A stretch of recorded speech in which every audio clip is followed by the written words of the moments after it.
Moscow government receives terror attack threats, demands to end COVID-19 restrictions.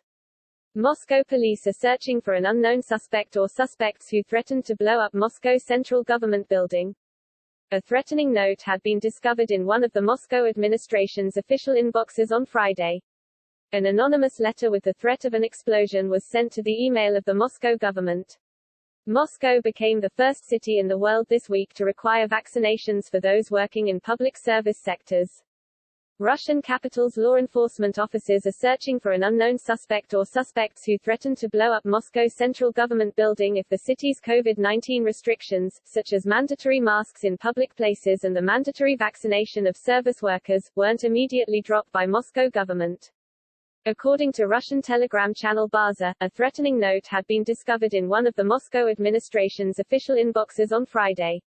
It was said to have railed against a new rule requiring those working in industries like hospitality, transport and retail to be immunized, as well as the requirements for Muscovites to wear masks and gloves on the metro and in major public spaces. An unnamed law enforcement source later confirmed that the message had been received. An anonymous letter with the threat of an explosion was sent to the email of the Moscow government, the official said. Police are now understood to be searching for whoever was responsible for sparking the scare.